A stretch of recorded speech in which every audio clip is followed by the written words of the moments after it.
All right, everybody. Today we're going to be doing a rookie mock draft based on an NFL mock draft by Chad Reuter from NFL.com. So this is a 3-round mock draft that he did. We're going to take the landing spots from his mock draft and we're going to draft the rookies as if those are their actual NFL landing spots. And we're going to see how that shakes out, where are the tier breaks, what order these guys go in. I will put a link to the original draft down in the description, but you'll actually be able to see over here to my left all of the picks that were made in that mock draft that relate to fantasy football, all the skill position players, the quarterbacks, the running backs, tight ends, wide receivers, what pick slot they went in, what team they went to, all that good stuff. We're just going to do the first round of the rookie mock today. So 12 picks in total, but I am planning to do a part 2, second round to this rookie mock that should be coming out tomorrow or the next day. Before we get into it, I do want to shout out Nick over at BDGE. Kind of gave me the idea for this video. I'm basically stealing his whole format over here with the rookie picks. So go check out his video. I'll put a link in the description. He did a rookie mock like this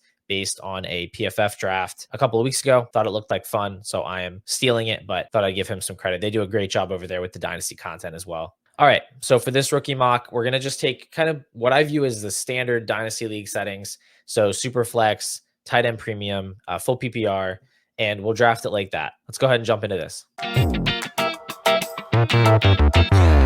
So with the first pick in this rookie mock, to the surprise of absolutely nobody, I'm going to be selecting Caleb Williams. He goes, obviously, pick 1 to the Chicago Bears. Really doesn't seem like it can play out any other way at this point. This is an easy pick for me. Caleb has been the locked-in 101 for years now. He has the market behind him. He's already going in the first round of startup drafts. I think he's a very safe pick. These highly sought-after quarterbacks, they do have a lot of value insulation. So we see Caleb coming in to this situation on the Bears. He has great wide receivers, DJ Moore, Keenan Allen. He's set up for success. But even if he were to struggle in his first season, I think it would look a lot like what we saw from Trevor Lawrence when he was downright awful as a rookie. He only fell to like the second round of startups, sometimes the early third. He wasn't going any further than that. So there's kind of this anchoring that happens with these generational quarterbacks where even if they don't meet expectations, they tend to be pretty stable assets. So I think he's a really safe pick, and he also has a very high ceiling.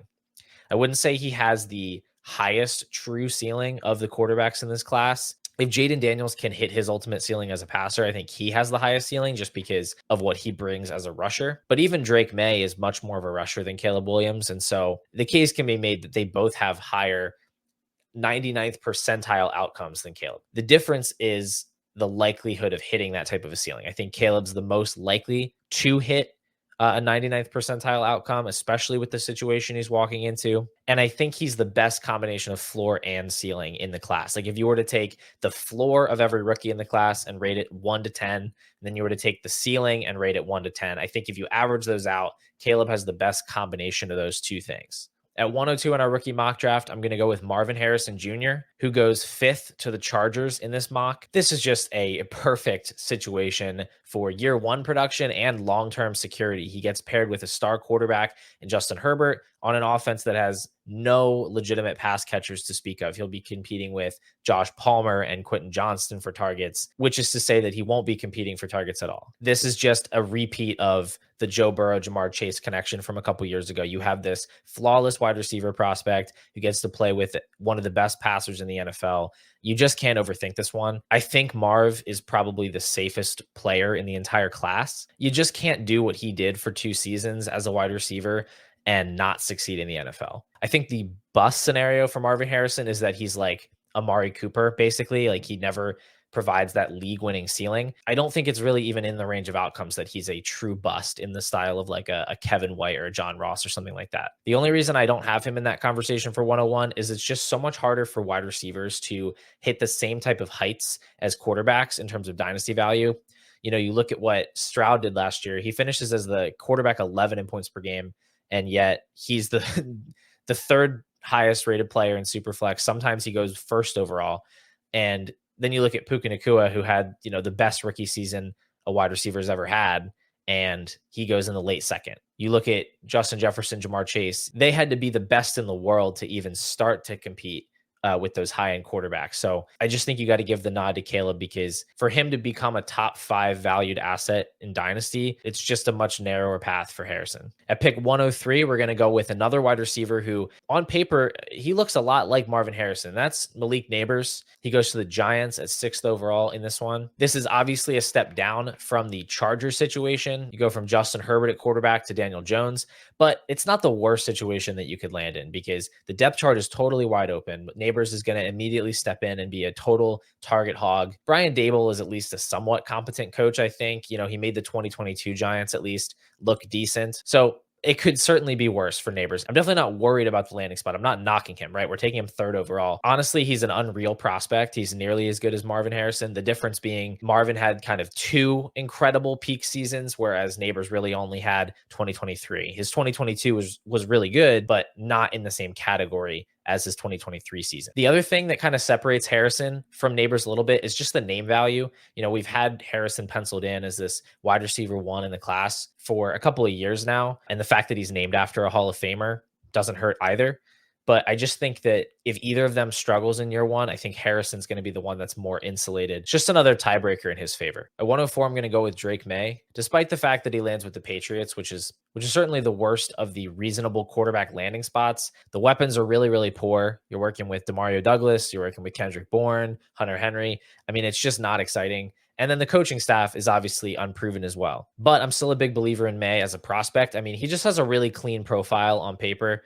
He's a very young prospect. He's only going to turn 22 in August. He was a prolific passer in college, made a lot of big plays. He is very mobile as well. I think his rushing upside is pretty high. Maybe not like peak Josh Allen high, but like, I don't know, he could be like a middle class man's Josh Allen, and that's still really, really good in fantasy. That still would make him like a top 5 or 6 rusher at the position. You pair that with some big arm talent. If he can put it all together, the ceiling is very high. It's enticing. And again, maybe he is a little bit of a volatile prospect. Maybe he's not landing in the best situation, but we know that quarterbacks retain dynasty value, at least the ones that are drafted this highly, because they're basically guaranteed multiple years to start.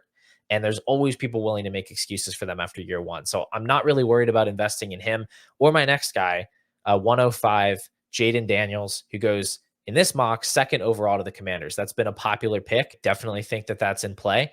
And it's a slightly better situation than the Patriots, right? You've got at least Terry McLaurin, who's, if not a bona fide 1, at least he's better than any wide receiver they have in New England. Maybe we feel a little bit more secure in the coaching staff as well. So better spot for fantasy. And Jayden Daniels, he's the closest thing we've seen to Lamar Jackson as a rusher. So I love him here at 5. I just have more questions about him than I do with Maye, because he played 5 years in college. And before this Heisman season, that was a mixed bag at best. It was rough for Daniels a lot of his college career. Seems like he's put a lot of stuff together. Of course, he also had 2 wide receivers that are set to go in round 1 of the NFL draft. It's hard to say which player helped the other one more, or maybe it's like a Joe Burrow, Chase Jefferson situation where they were all good all along. I don't know, but there are legitimate questions. I think if one of those top 3 quarterbacks is going to be an outright bust, I think it's most likely to be Daniels. But that being said, I still love him here for the upside. At 6, it's got to be Brock Bowers, who goes to the Jets in this one with the 10th overall pick. I'm certainly not the first or the only person to say this, but I do think Brock Bowers is arguably the best tight end prospect of all time, at least for fantasy football purposes. What he did as a pass catcher at Georgia, frankly, rivals what any wide receiver in this class has done other than Harrison and Nabers. He's truly an outstanding receiving weapon, but he can play tight end. I think he's actually a safer pick than Kyle Pitts was, just because of how he can play as more of a traditional tight end, whereas Pitts was always going to be like a hybrid receiving option, and the hope was that he would be deployed in a way that was best suited to his strengths. With Bowers, you don't really have to hope for that creative usage. You can just plug him in there as a tight end, give him the same type of role that we saw from like a Sam Laporta, that we see from Travis Kelce, and he's going to succeed in that type of role. He's incredibly explosive. He was even used as a rusher at Georgia. There's really nothing in his profile that I can knock. And now he gets to be an immediate contributor alongside Garrett Wilson in that offense, where there's just no other weapons to compete with him. I view him as the tight end 1 in Dynasty already, because I think he's safer than someone like Pitts, and I think he ultimately has a higher ceiling than even Sam Laporta. With the 107, I'm going to go with Rome Odunze, who goes 8th overall to the Cardinals in this mock. That's a pretty nice spot for him, where he gets solid quarterback play in Kyler Murray, and he's only competing with Trey McBride for targets. So you know he's going to be an every down player right away. He's going to get peppered with targets. Odunze has a very good profile. He graded out super well in Matt Harmon's reception perception. He had a great senior season. He's going to be a top 10 pick in the NFL draft. There's a lot to like about him. I don't get the argument to put him in a tier with Nabers or Harrison. That just doesn't make sense to me because their production is far beyond his, and they're early declares and he's not. So I see it as a clear tier break, but he is absolutely the 3rd best wide receiver in this class, and he's well worth the 7th overall pick here. At 108, I'm going to go with the last of the big 4 quarterbacks in JJ McCarthy, who in this mock actually go to the Broncos. They trade up to the 4th overall pick. That's not something I've seen a lot of, but I definitely see the scheme fit there in the Sean Payton offense. And for what it's worth, Daniel Jeremiah has comped JJ McCarthy to Alex Smith just due to his quick release. So I think he would fit in well to the kind of quick passing offense that Payton likes to run. And I think he would be a pretty safe pick here in this offense. I'm not sure about the ceiling just with him as a passer generally, but also with the weapons in Denver.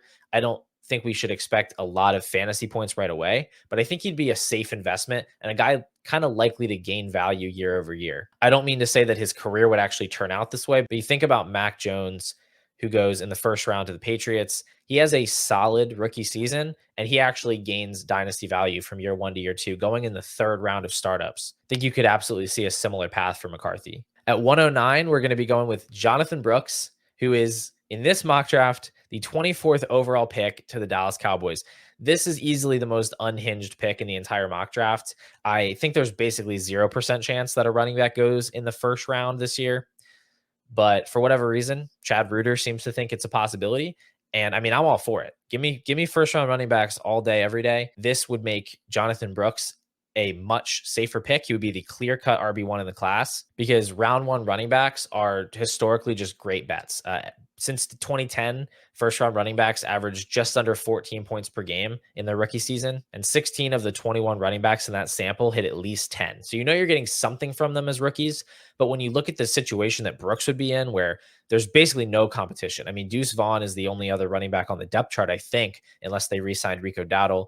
I don't really care if they did. Brooks would be getting a ton of work, and it's a high-scoring offense. You obviously have to worry about the ramp-up from the ACL, but by the back half of the season, I mean, he could be putting up at least low-end RB1 production, and that's going to make him a very valuable asset at 9 overall. Plus, round 1 running backs just have more job security. You know that he's not going to get replaced the following season if he goes in round 1. That's such a huge investment for a running back, especially in today's NFL. So that would make you feel better about his immediate contributions and his future contributions. At 110 is a player that frankly hasn't been on my radar as a round 1 rookie pick, but in this scenario, he kind of has to be. And that's Bo Nix, who goes 23rd to the Minnesota Vikings. I do not love Bo Nix as a player. I mean, he's a year 5 quarterback who was legitimately terrible for most of his college career, but he flashed at Oregon. And if he's going to get round 1 draft capital and he's going to go to the best situation on the board, where he gets to play with Justin Jefferson, Jordan Addison, TJ Hawkinson, he gets to have Kevin O'Connell as his coach, it's just really hard to let him slip past 10. And it's important to be humble with quarterback evaluations because frankly, we just don't know as much as we think we do. We get this stuff wrong all the time. We've seen Josh Allen go after Sam Darnold. We know that this stuff happens. So I'm open to being wrong. When the price isn't that high and the situation is that good, I'm going to roll the dice. And besides, the running backs and wide receivers from this point on, they all have red flags of their own as well. They're not flawless prospects by any stretch. So give me Bo Nix here at 10. Just a disclaimer, though, I would still be happy to trade up from this pick to get into the prospects that I do feel more strongly about, or trade back if I'm able to pick up a good amount of value to move back into the 2nd round, where I do still think there will be really good wide receivers and running backs there. But if I'm forced to stay at 10, and I can't make a trade, I do think Nix is the right one to go with. All right, we're on to 111 here. I'm going to take Xavier Worthy, who in this mock draft goes 17th overall to the Chiefs. Now, I have seen him go to the Chiefs in a lot of mocks, but it's usually at 32 overall, which is where the Chiefs pick actually is. In this one, it has them making a pretty big trade up to get Worthy at 17. Honestly, that's exciting to me. I'd feel better about Worthy if he goes 17 to the Chiefs than if he goes 32, which I know probably sounds stupid, but there's just something about him being a top 20 pick that makes me feel, I don't know, warm and fuzzy inside. Obviously, the Chiefs have been searching for some speed in their offense. They added Hollywood Brown, but that does not preclude them from adding another wide receiver in the draft. And Worthy would be going to obviously a great situation, kind of a crowded situation, but he'd have a great quarterback. He'd be tied to him for 4, maybe 5 seasons. And he's more than just speed. He's not a John Ross prototype. He has way better college production than that. He had an outstanding freshman season, followed it up with 2 really good seasons as a sophomore and a junior, despite legitimate target competition. So you can't just look at him like any speed wide receiver. He definitely has red flags. Doesn't seem like he can beat press coverage. He's going to have to be put into a certain type of role to succeed, but you'd certainly feel pretty good about that with him going to Andy Reid and Patrick Mahomes. We're going to close things out today with the 12th pick. It's going to be Brian Thomas Jr., who in this mock draft goes 18th to the Cincinnati Bengals. Now, I haven't really thought about the Bengals as a landing spot for wide receivers, but you think they let Tyler Boyd go. T. Higgins still doesn't have a long-term contract. It kind of does start to make sense. They're going to want to keep weapons around Joe Burrow. Why not go get Brian Thomas Jr., who honestly doesn't look that different from T. Higgins, just from like a style perspective? I'm sure the film guys will be after me in the comments for that. Maybe that's not true, but to me, it seems like they're somewhat similar. But for right now, Higgins is sticking around for the 2024 season, which would put Thomas in kind of a JSN situation where he's got 2 other wide receivers to compete with. So that probably caps the ceiling for Thomas as a rookie. But obviously, playing in a Joe Burrow offense is a little bit more exciting than being in a Geno Smith offense. So I think that's going to keep his value afloat. And you just have to assume there's going to be some spike weeks to get people excited. People are going to say, wait till next year when Higgins is gone, this guy's going to explode. And so I think he's just a really safe investment here at 12 if this is going to be the landing spot. He's got a solid profile. You know, he's kind of a one-year wonder at LSU, but it was a really, really strong season. He is coming out as an early declare. And in this scenario, he gets to go from playing next to one superstar at LSU to another former superstar at LSU in Jamar Chase. I think he is kind of best suited in that wide receiver 2 role anyway. So this seems like one of the better outcomes, honestly, for Brian Thomas. And it would make him a very fun best ball pick this year as well. So that brings us through our first round of the rookie mock draft based on Chad Reuter's 3-round NFL mock draft. And we have through 12 picks, Caleb Williams, Marvin Harrison Jr., Malik Nabers, Drake Maye, Jayden Daniels, Brock Bowers, Odunze, JJ McCarthy, Jonathon Brooks, Bo Nix, Xavier Worthy, and Brian Thomas Jr. If you enjoyed today's video and you want to see more Dynasty content from me, if you want to catch the second round of this rookie mock draft, please make sure to hit the subscribe button. And if you disagreed with any of my picks today, leave a comment, let me know why. Otherwise, that's it for the video, and I will see you guys next time.